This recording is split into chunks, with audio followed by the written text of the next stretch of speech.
परमेश्वर और जल्द से जल्दी आने वाला प्रभु यीशु मसीह की अति पवित्र नाम में सब पवित्र लोगों को मैं देता हूँ।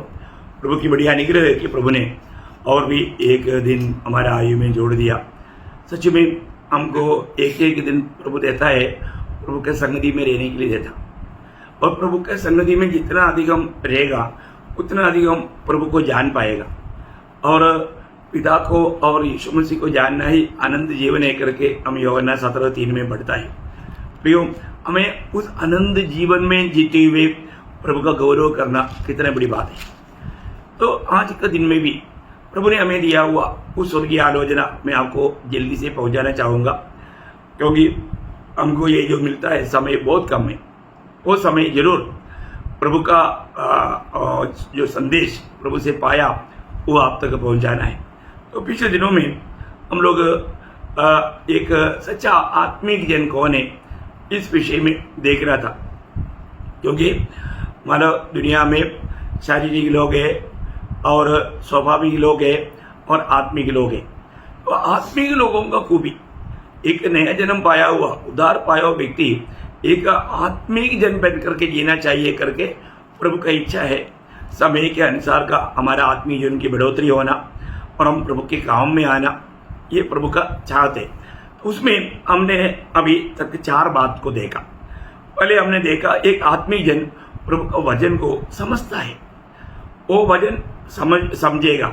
आत्मा में उन्नति पाते बिना वो वचन को शरीर में नहीं समझ सकता। तो ये बहुत बड़ी बात है। दूसरी बात हमने देखा कि आत्मिक जन मसीह का मन उसमें है, उसमें मसीह का मन है। तो ये भी एक बड़ी बात है, हमारे में मसीह का मन होना, दूसरे के बारे में भी चिंता करने वाला, दूसरे के लिए बोझ लेने वाला एक अच्छा मन, ये मन का बारे में हमने देखा। और तीसरा बात हमने देखा जो आत्मिक जन, जो लोग सच्चा पवित्र उपदेश में से गिर गया उनको लौटा लाता, ये आत्मिक जन का खूबी है। तो आज कितने ऐसे लोग हैं क्योंकि किसी न किसी प्रकार की बातों में आकर के ठोकर खा करके मंडली से या विश्वास से दूर चले जाता, सत्य वचन से पत्य वचन से वो निकल जाता। उनको एक आत्मिक जन है तो वो वापस लौटाता। लेकिन हमने देखा उसको भी खुद चौकसी रहना चाहिए, नहीं तो वो भी नष्ट होने का खतरा है। वो एक बहुत बड़ा एक सेवा है करके हमने देखा। और 4वां बात हमने ये बात को देखा, एक आत्मिक जन हमेशा आत्मा पर मन लगाता। उनका हर एक बातों में मतलब आत्मा की अगुवाई में आत्मा पर मन लगा करके वो जीवन शांति अनुभव में रहता। इतना बात हमने पिछले दिनों में देखा। आज बहुत ही महत्वपूर्ण और बहुत ही श्रेष्ठ एक विषय पर मैं आपका ध्यान लाना चाहता हूँ। वो है एक आत्मिक जन हमेशा मेल मिलाप कराने वाला रहेगा या एक दूसरे को यूनिटी में बना रहने के लिए प्रोत्साहन देने वाला रहेगा। ये बहुत ही बड़ी बात है ना। आज घरों में या मंडली में सबसे बड़ा समस्या क्या है? एकता नहीं, एक दूसरे के साथ कुछ ना कुछ फूट, दिल में कुछ नफरत कड़वाहट रख करके एक अच्छा मेल खाते हुए जीवन नहीं, इसलिए वो सच्चा आत्मिक आनंद में नहीं रहता और उनका आत्मिक जीवन में बढ़ोतरी भी जैसे होना चाहिए नहीं होता।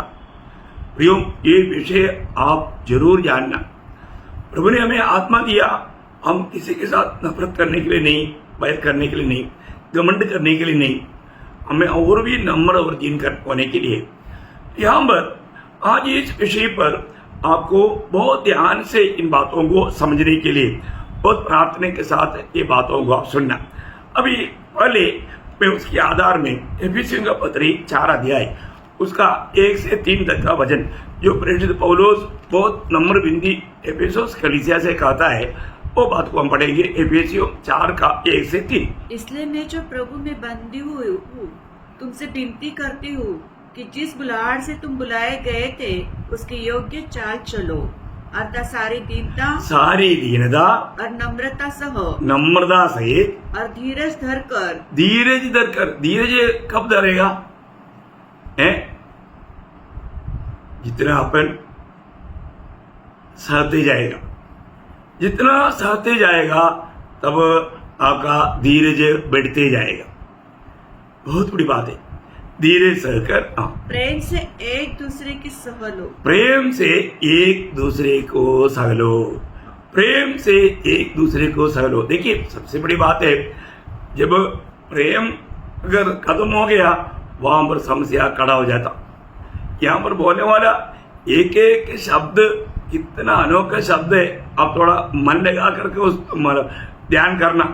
आगे और मेल के बंधन में, मेल की बंधन में आत्मा की एकता रखने का यत्न करो। आत्मा की एकता रखने की यत्न करो। एक बहुत बड़ा एक आज्ञा है प्रियो। हर एक पवित्र लोग ये काम में उत्साही होना बहुत जरूरी बात है, क्योंकि हमारा इस मेल मिलाव के लिए जो परिश्रम नहीं करता वो एक आत्मिक जन नहीं। आपको मालूम है कई लोगों का बातों में नफरत कड़वाहट रहता है, उनको समझा करके उस बात को दूर करते हुए उन्हें भी अच्छा मेल मिलाव में लेकर चलना एक आत्मिक जन का कर्तव्य है। अभी यहाँ पर कितना अच्छी रीति में प्रेषित पौलुस वो बात को समझाता है ना। प्रियो, आज हमारे जीवन में इस मेल मिलाव में बना रहना और उसके लिए प्रयास में रहना ये कितने बड़ी बात है। आज हमारा मंडली जीवन कैसा है? मंडली जीवन में जो लोग सही चाल नहीं चलता उनको समझाने के लिए हम कोशिश करता है क्या, है ना। आपको मालूम है जो व्यक्ति बराबर संगति में नहीं आता वो लोगों का दिल में जरूर नफरत कड़वाहट शैतान उगाता है, और वो मंडली के खिलाफ में भी बात करना शुरू करता। मंडली के खिलाफ बात करने का अर्थ प्रभु के खिलाफ बात करना है?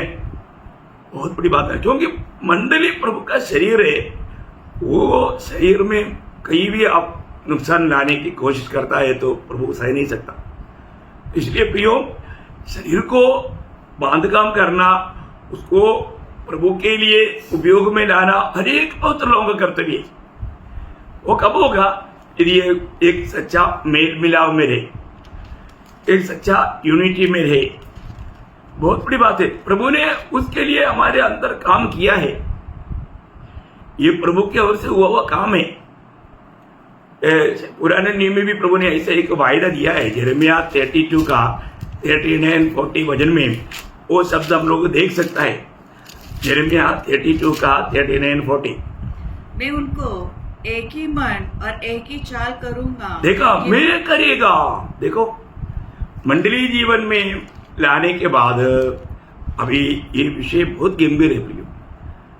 प्रभु की ओर से प्रभु के लोगों को प्रभु ये काम करता है।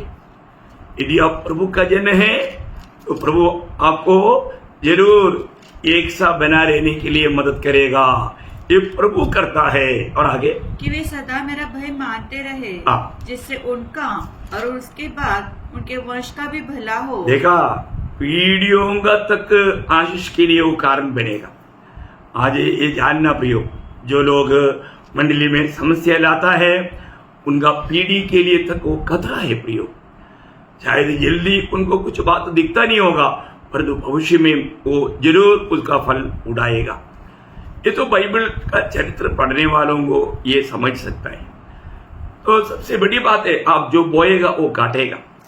मंडली जीवन में आने के बाद में मंडली को एक बना करके आत्मा की एकता में ले चलना ये कार्य प्रभु करता। और आप उसके आगे 39-40। मैं उनसे ये वाचा बांधूंगा कि मैं कभी उनका संग छोड़कर उनका भला करना न छोड़ूंगा, और अपना भय मैं उनके मन में ऐसा उपजाऊंगा कि वे कभी मुझसे अलग होना न चाहे। देखिए, ये बात है, एक सच्चा उदार पाया हुआ व्यक्ति है तो उसको प्रभु का भय रहेगा प्रियो। प्रभु का भय रहेगा। प्रभु का भय आज बहुत लोगों को नहीं है। मतलब क्या है कि प्रभु के साथ उसका नाता जोड़ा ही नहीं। सच्चाई बात वो है, सच्चा प्रभु के साथ नाता जोड़ा हुआ या प्रभु, क्योंकि आपको मालूम है मंडली प्रभु बनाता है, उद्धार प्रभु करता। तो सबसे बड़ी बात, जिसका उद्धार होता है ना, जहाँ प्रभु जिसको उद्धार करता है प्रभु उसको मंडली में मिलाता। और उनको प्रभु ये काम करता। इसका मतलब मंडली जीवन कितना अनोखा जीवन है, और ये सब प्रभु करेगा करके प्रभु ने वचन दिया। इसलिए अपने जीवन में परखना, आज मेरा आत्मीय जीवन कहाँ पर है, मैं जिस मंडली में है मैं वो मंडली के लिए एक आशीष है क्या, या मैं उस मंडली को ठोकर खिलाता है। मेरे जीवन दूसरे के लिए एक प्रोत्साहन है कि नहीं। जो भी लोग ठोकर खा रहा है उनको मैं सही प्रकार उनको समझा पा रहा है कि नहीं। आत्मीय जीवन, एक सच्चा आत्मीय जीवन बिताने वाले व्यक्ति दूसरे के लिए एक प्रोत्साहन बनेगा, उनको बराबर वो अगुवाई कर पाएगा, वो किसी प्रकार भी एकता तोड़ने वाला कामों में साथ नहीं देगा। ऐसा कोई करता है तो इसका मतलब वो मतलब स्वर्गीय ज्ञान का बात नहीं, ये बहुत गंभीर बात है। मैं आपको बताना चाहता हूं, आज भी बहुत लोग दिल में किसी ना किसी प्रकार कुछ नफरत कड़वाहट रख करके भक्ति करता और आखिर में उनको शैतान इस्तेमाल करता। ऐसे लोग मंडली तोड़ने के काम में आ जाता। आपको मालूम है जब याकूब उसका बारे में बहुत स्पष्ट बोलता है, याकूब 3 अध्याय उसका 14 से 16 वचन। पर यदि तुम अपने अपने मन में कड़वी डहा और विरोध रखते हो। देखो मैंने ऐसे देखा है कि कुछ लोग मन में कड़वाहट रखता, विरोध रखता और उनका चाल चलन से मालूम पड़ता है, लेकिन उनको कितना भी समझाने से वो समझने के लिए, क्योंकि वो ब्लाइंड हो चुका है। वो शैतान ने उनका दिल में माला काम करके उनका दिल कठोर कर दिया। इतना भी समझाने से वो समझ नहीं सकता। एक प्रकार प्रभु ने दिया हुआ अनुग्रहों को उन्होंने व्यर्थ कर दिया है। ऐसा लोगों का अवस्था क्या है? तो सत्य के विरोध में घमंड न करना और न तो झूठ बोलना, यह ज्ञान वह नहीं जो ऊपर से उतरता है। देखो उनको वचन का भी अच्छा ज्ञान रहेगा, अच्छा प्रचार कर पाएगा, है लोगों को मानव बोलने के लिए भी सब बहुत। आपको मालूम है ना, युदा इस्करियोता कोई हल्का व्यक्ति थोड़ी था, है मरियम ने उत्तर माना, वो ये सबसे पहले बोला ये बर्बाद किया है, ये बिक करके गरीबों को देता तो कितना गरीब को आशीष मिलता। देखा, और तो वो भक्त था नहीं, वो चोर था, उसको चोरी करने का मौका नहीं मिला तो जले से लेकर के, परंतु सुनने वालों को लगेगा ये बहुत आत्मीय जन है। ऐसा कपटता का आत्मीयता बिताते हुए बहुत से निष्कलंक गरीब लोगों को ये लोग बहकाता है। देखा, मंडली जीवन में भी ऐसे झूठे लोग शैतान खड़ा करता है प्रियो, और उनके द्वारा मंडली में कई लोग गिर जाता, उनका आत्मीय जीवन में पतन आ जाता। बहुत देरी के बाद में उनको मालूम पड़ेगा जो सच में बह गया। और ये चतुर लोगों को कभी नहीं समझेगा, वो सोचेगा हम तो प्रभु के लिए बड़ा काम कर रहा है, जबकि वो शैतान का आत्मिक इस्तेमाल हो रहा है। प्रियो, मंडली में थोड़ा भी तू मैं लाना ये भयंकर पाप है, प्रभु कभी नहीं सह सकता। इसलिए कभी भी मंडली जीवन में हम एक समस्या करने वाला नहीं बनना चाहिए। हाँ, आगे बढ़िए। यह ज्ञान वह नहीं जो ऊपर से उतरता है, वरन सांसारिक और शारीरिक और शैतानी है। और आगे, क्योंकि जहाँ डाह और विरोध होता है वहाँ बखेड़ा और हर प्रकार का दुष्कर्म भी होता है। और जो ज्ञान ऊपर से आता है, बस देखो यहाँ पर ये बात, इस रीति का अवस्था में लोग मंडली के लिए कितना भयंकर बोझ बन जाता है, बोझ बन जाता है। मैं आपको बताना चाहता हूँ, ऐसा बहुत से अनुभव में होकर के इस 41 साल की आत्मीय जीवन की यात्रा में मैं भी गुजरा हूँ। प्रभु का बड़ी अनुग्रह है। प्रभु ये सारे बात प्रभु आत्मा के द्वारा, वचन के द्वारा ये बातें समझाते आया और उन्हें बहुत अनुभव करते आया। मैं आपको बताना चाहता हूँ, बहुत सावधान रहना प्रियो, बहुत सावधान रहना। आत्मीय जीवन हमेशा प्रभु को जीने वाला जीवन है, प्रभु हमारे में जीने वाला जीवन है, इसमें कोई संदेह नहीं। इसलिए अगर सच्चा आत्मिक जन है तो वहां पर उसका 17 वचन में गाता है, याकूब 3 का 17, पर जो ज्ञान ऊपर से आता है वो पहले तो पवित्र होता है। देखा, स्वर्गीय ज्ञान अगर वो सही रीति में आत्मीय जीवन में बढ़ता होता, वो और भी नंबर बनता, वो और भी प्रभु के लिए उपयोगी होता। जो ऊपर से आता है, ऊपर से आने वाला उस आत्मीय ज्ञान या उस स्वर्गीय ज्ञान क्या करता? पवित्र होता है, पवित्र होता, फिर मिलनसार, कोमल और मृदु भाव और दया और अच्छे फलों से लदा हुआ और पक्षपात और कपट रहित होता है। कितना सुंदर है प्रियो, कितना सुंदर बात है। एक सच्चा नया जन्म पाया हुआ व्यक्ति इस अनुभव में, इस स्वर्गीय ज्ञान में रोज बढ़ने वाला अनुभव चाहिए। आज ऐसा है क्या? नहीं, इसलिए उसका 13 वचन में, उसी 3 का 13, तुमने ज्ञानवान और समझदार कौन है जो ऐसा है, जो ज्ञान, स्वर्गीय ज्ञान पाया, उसका चिन्ह यहाँ पर बताता है याकूब। जो ऐसा हो वह अपने कामों को अच्छे चाल चलन से उस नम्रता सहित प्रकट करे जो ज्ञान ऊपर से होती है। देखो कितना बड़ी बात है ना? वो एक सच्चा नम्र व्यक्ति रहेगा, अपनी हर एक बातों को मानेगा। कितना अच्छा बात है। आपका आत्मीय जीवन को देखो प्रियो, है कहीं घमंडी हुआ है क्या? है भूल गया क्या? है ना? लोग थोड़ा कुछ जानने के बाद में उनको लगता है कि मैं सब कुछ जान लिया है। एक बार एक परिवार में समझाने के टाइम पर एक बहन बोला, आपको लगता है आपको कुछ भी नहीं आता है। देखो मतलब एक उनके अंदर नहीं, हम सब समझता है, घमंड आ गया है, न्याय करने लगता। कितना दुख भरा बात है। वो लोगों को गिरने के लिए ज्यादा टाइम नहीं लगता, और ऐसे लोगों को गिरते पड़े हुए हम देखते हैं, और वो कभी नहीं समझेगा कि मैं गिर गया करके। समझाएगा तो भी वो नहीं समझेगा, क्योंकि प्रभु ने छोड़ा हुआ केस आपको मालूम है। जब रोमियो का पत्री पहला अध्याय का 24, 26, 28 ये 3 वचन प्रभु बहुत बार मौका देने के बाद में ना सुधरने वाले लोगों को प्रभु ही छोड़ देता या प्रभु भी सौंप देता। उसका 24 वचन, इस कारण परमेश्वर ने उन्हें उनके मन के अभिलाषाओं के अनुसार अशुद्धता के लिए छोड़ दिया। प्रभु ने छोड़ दिया। अभी वो क्या समझेगा? प्रभु का सहायता बिना सच्चाई समझने का सवाल ही नहीं, परंतु उनको प्रभु ने छोड़ दिया। उसका 26, इसलिए परमेश्वर ने उन्हें नीच कामनाओं के वश में छोड़ दिया। प्रभु ने उसको उसकी नीच कामनाओं के वश में छोड़ दिया। उसका 28, तो परमेश्वर ने भी उन्हें उनके निकम्मे मन पर छोड़ दिया। अब वो समझना, कितना भी समझाए तो कई बार लोग सोचता है ऐसे तो प्रभु का दास हमको क्यों नहीं आकर समझाया। नहीं है ना प्रियो, नहीं समझ सकता। प्रभु ने यह बात प्रकट किया, अभी आप समझेगा भी नहीं, आप सुधरेगा भी नहीं। प्रभु ने छोड़ दिया तो आपको मालूम है, आपको सत्य वचन सुनकर के आपका जो उद्धार होना था, वो उद्धार प्राप्त करने के लिए आप तैयार नहीं था। आपने सत्य को इनकारा। इसलिए प्रभु आपको मालूम, जब 2 थिस्सलुनीकियों 2 अध्याय उसका 10 से 12 तक का वचन कितना सख्त वचन है, चेतावनी के वचन है। आप इसको समझो।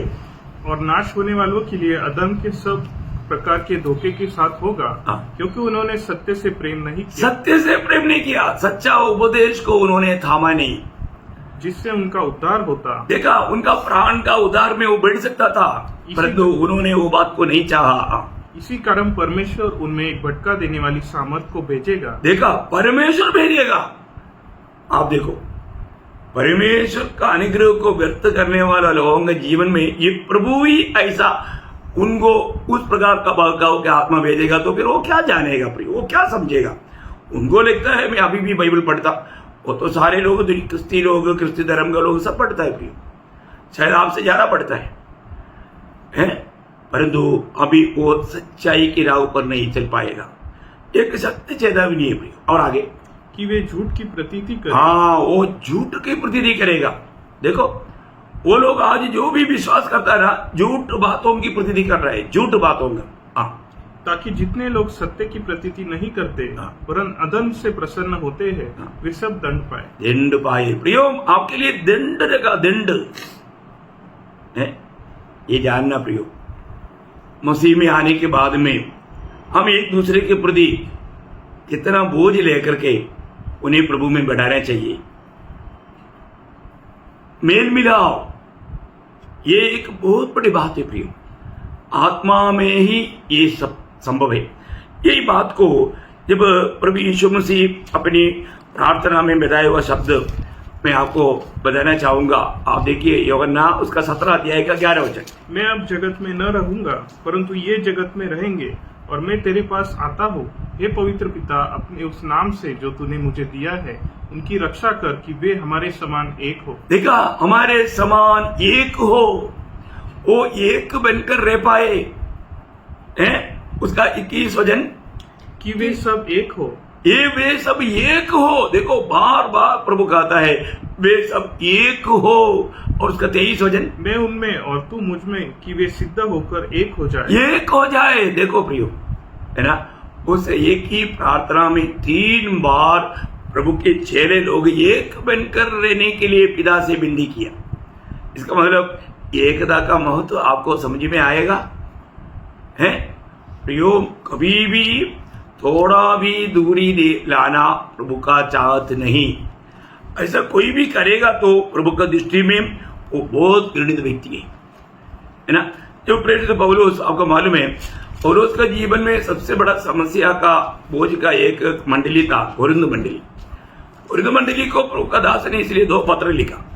तो पहला पत्र, उसका पहला अध्याय, उसका 10 वचन में पौलुस कहता है, हे भाइयों, मैं तुमसे हमारे प्रभु यीशु मसीह के नाम से विनती करता हूँ कि तुम सब एक ही बात कहो। तुम सब एक ही बात कहो और तुम में फूट न हो। फूट ना हो, तुम में फूट ना हो। प्रियो, तुम एक ही बात कहना, तुम्हारे में फूट नहीं होना। क्योंकि आपको मालूम है वहां पर लोग कई पक्ष का हो गया, जो आज हम इस मानव मसीह दुनिया में देखता है ना। एक संगठना, वो संगठना के लोग, जबकि एक ही उपदेश रहेगा लेकिन संगठना। प्रियो, परमेश्वर का मंडली कोई संगठना नहीं, परमेश्वर का मंडली कोई धर्म नहीं। मंडली की प्रभु का मंडली प्रभु का शरीर है, वो जीवन प्रस्थान है। इसलिए ये बात को आज दुनिया ने ये बात को सारी बात को बिगाड़ दिया। लोग काम करता है संगठना के बढ़ोतरी के लिए, और उनका सिर कौन है? कोई ना कोई प्रेसिडेंट या सेक्रेटरी। उनको खुश करता, प्रभु को नहीं खुश करता। कितना दुख भरा बात है। तो वही बात जब दूसरा कोरिन्थी में भी पौलुस बात करके क्लोज करने के टाइम पर उसका 13 अध्याय का 11 वचन में पौलुस कोरिन्थ मंडली को क्या बोलता? अतः हे भाइयों, आनंदित रहो, सिद्ध बनते जाओ, ढाढ़स बांधो, एक ही मन रखो। एक ही मन रखो। मेल से रहो। ये मेल से रहो, एक ही मन रखना, तुम लोग बिगड़ना नहीं। कितना अच्छा प्रोत्साहन है प्रियो।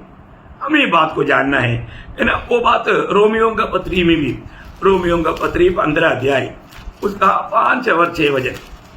धीरज और शांति का दाता परमेश्वर तुम्हें ये वरदान दे कि मसीह यीशु के अनुसार आपस में एक मन रहो। आपस में एक मन रखो, ताकि तुम एक मन और एक स्वर में एक मन और एक स्वर में हमारे प्रभु यीशु मसीह के पिता परमेश्वर की स्तुति करो। देखा, एक मन और एक स्वर में, देखा एकता का महत्व है प्रियो। एकता का महत्व है ना। प्रभु का वचन में पवित्र लोगों के प्रति कहा हुआ इन शब्दों में एक आज्ञा स्वर में मान करके अपने जीवन में अनुभव में लाना, ये भक्तों का कर्तव्य है ना।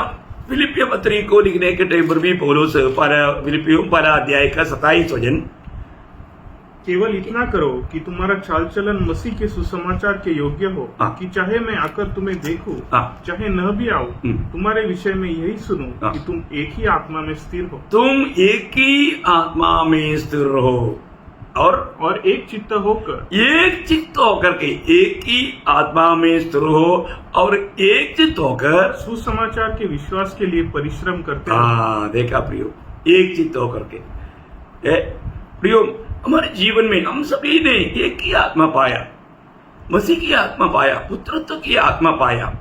उसी फिलिपियों 2 अध्याय उसका 1-2 वचन। अतः यदि मसीह में कुछ शांति और प्रेम से ढाढ़स और आत्मा की सहभागिता और कुछ करुणा और दया है, तो मेरा ये आनंद पूरा करो। देखो ये एडवांस में वहां पर 4 बात माने ये सारे बात तुम में है, इसलिए मेरा आनंद पूरा करने के लिए तुम्हें क्या करना, आगे का शब्द बहुत ध्यान से सुनिए। तो मेरा यह आनंद पूरा करो कि एक मन रहो, एक मन रहो और एक ही प्रेम, एक ही प्रेम, एक ही चित्त, एक ही चित्त और एक ही मनसा रखो, एक ही मनसा रखो। प्रियो, ये प्रभु का दास बोलता है, अगर ये 4 काम तुमने कर दिया तो वास्तव में मैं बहुत आनंदित हुआ। प्रियो, ये सिर्फ प्रभु का दासों का आनंद नहीं, प्रभु का आनंद है। हमें ये बात को जानना प्रियो, मंडली जीवन में हम हर बात में एक बन करके रहना, और तो विरोधी का लक्ष्य क्या है, हमें एक मन होकर के रहने नहीं देना, हमारे में फूट लाना है ना। आपको मालूम है यीशु मसीह ने जब प्रार्थना बिंदी सुनने का व्यवस्था दिया तब बताया हुआ एक अनोखा शब्द मत्ती 18 अध्याय का 19 वचन में हम लोग देखता है, फिर मैं तुमसे कहता हूँ, यदि तुम में से 2 जन पृथ्वी पर किसी बात के लिए एक मन होकर उसे मांगे तो वह मेरे पिता की ओर से जो स्वर्ग में है उनके लिए भी हो जाएगी, मानो उनको मिलेगा। देखा, एक मन होकर के, देखिए 2 जन एक मन हो जाए ना प्रियो, इसका मतलब हमें एकता का विषय में इतना गौरव से जानना चाहिए। आज बहुत से मंडलियों में जो सही प्रकार फंक्शन क्यों नहीं चलता, क्योंकि सबके आपस में मेल मिलाव नहीं। प्रियो, कभी भी फूट आने नहीं देना। फूट लाने वाला प्रभु की दृष्टि में बहुत बड़ा गुनाहगार है। उनके द्वारा कितनी कलीसिया नष्ट हो गया, बर्बाद हो गया है। हमारे अभी इधर कई ऐसे कलीसिया था, आज उसमें एक भी नहीं रहा, खत्म हो गया फूट लाने के कारण। प्रियो, हमको ये बात को जानना है कि अगर आप सोचिए मंडली लेगा तो प्रभु का शरीर है, अगर ये शरीर का कोई भी अवयव डिस्लोकेशन हो जाएगा तो फिर उस जॉइंट अगर फिसल गया है तो अपने को असहनीय वेदना रहेगा, असहनीय वेदना है। आप देखो निश्चय प्रियो, कितने लोग हमें ऐसा वेदना दे करके जाता है।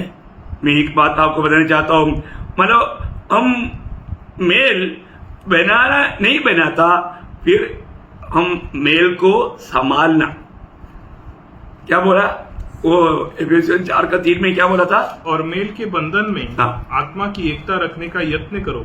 एकता रखने का यत्न करो। हम बना नहीं सकता, वो एकता में हम लोग रखने का एकता रखना। देखा प्रियो, बहुत बड़ी बात है। हमारा प्रार्थना, हमारा पूरा परिश्रम एकता के लिए होना चाहिए, एक सच्चा एकता का जीवन है। मानो ये कब होगा, जब हम आत्मा में रहेगा तो। प्रियो, आत्मा के बाहर ये एकता नहीं होता। जो आत्मा में रहता वो आपस में एकता में रहता। आपको मालूम है, जब शुरुआत का मंडली का एक बहुत बड़ा खूबी, 1-2 वचन ऐसा बोल करके मैं समाप्त करूंगा। जब प्रेरितों का उसका 4 अध्याय उसका 32 वचन का शुरुआत आप पढ़ना। विश्वास करने वालों की मंडली एक चित्त और एक मन की थी। देखा, विश्वास करने वालों का मंडली वो एक चित्त थी और एक मन थे। ये बहुत बड़ी बात है ना प्रियो, है ना। हम लोग मंडली की शुरुआत में ऐसा रहा, लेकिन बाद में बात बिगड़ते गया। आपको मालूम है, यहाँ पर भी संख्या बढ़ता है तो उसके बीच में झूठे लोग भी घुस जाता। अभी बात को जानना प्रियो, आज मंडली जीवन में आज हमारा मंडली कैसा है, सब लोग एक मन है क्या, आपस की मेल मिलाव में कैसा है, किसी प्रकार भी किसी को भी नष्ट होने ना दे प्रियो। हर एक लोग एक दूसरे के प्रति ध्यान देना।